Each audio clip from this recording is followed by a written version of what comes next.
This is Optimal Health Daily, episode 1366. Water. How much water should you drink a day? By Chalene Johnson of ChaleneJohnson.com. And I'm Dr. Neil, your very own personal narrator.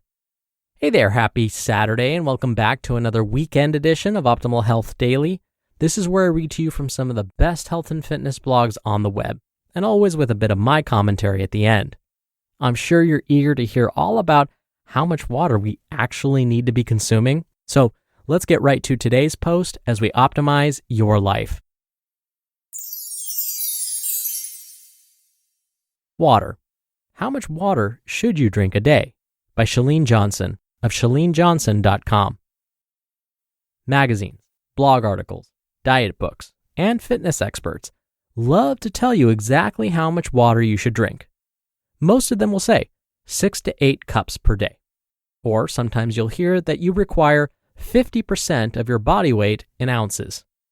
Whether it's because of our busy schedules, or all the caffeinated products we drink, or maybe it's just because we don't crave water, whatever the case, it's estimated that 75% of us are chronically dehydrated.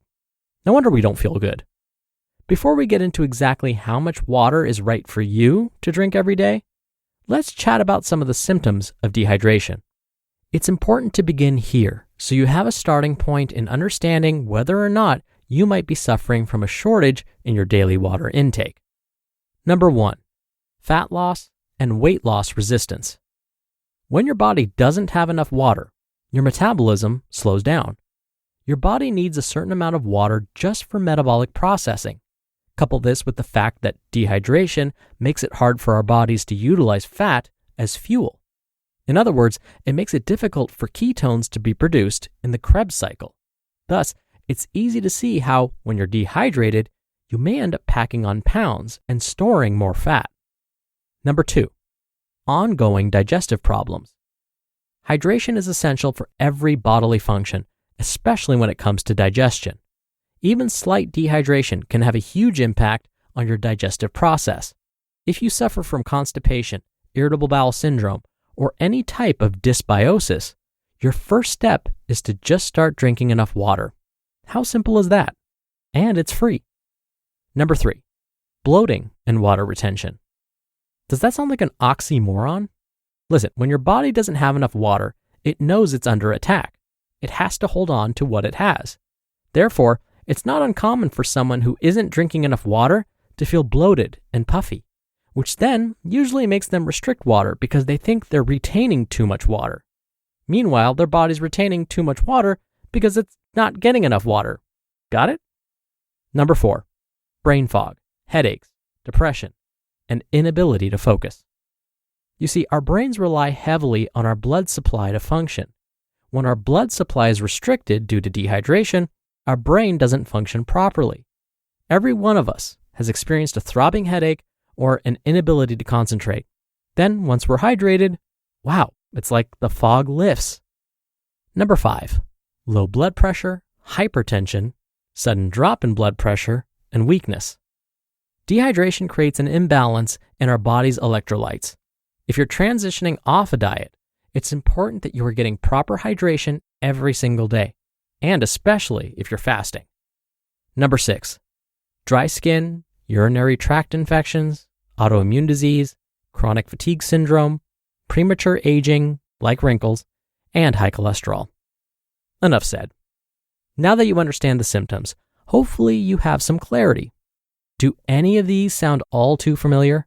If so, that's a great start. All right, let's get back to the point at hand. How much water should you be drinking on the daily? Here's the bottom line. The problem with most recommendations is they're general. They don't take into account how tall you are, how much sodium is in your diet, how active you are, how old you are, your hormone levels, and your environment like weather conditions. Other factors like age, gender, percentage of water in the foods you consume, again, how active you are. Oh, and what about caffeinated beverages? Do you drink them and how much? All of these pieces make up the water pie, if you will. Ultimately, you must decide what's right for you based on how you feel. But here's my major suggestion on the amount of water you should drink on the daily. Use urine as a guide. Once your urine has become light yellow or nearly clear, meaning no longer dark yellow, you're consuming enough water. Hey, if I can go from a lifetime diet of no water to becoming a full-on water hydration beast, you can too. Assignment of the day. Start your day off with water. First thing in the morning, before all things. Well, you can make your bed first. There's nothing you can do that is more powerful than making decisions that allow you to become healthy from the inside out. You should be proud of yourself. I'm proud of you. You just listened to the post titled, Water. How much water should you drink a day? By Chalene Johnson of ChaleneJohnson.com. You're the hiring expert for your company, and what you really need is help making your short list of quality candidates. You need a hiring partner who helps make your life easier. You need Indeed.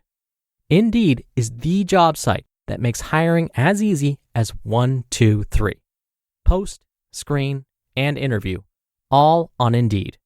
Get your quality short list of candidates whose resumes on Indeed match your job description faster.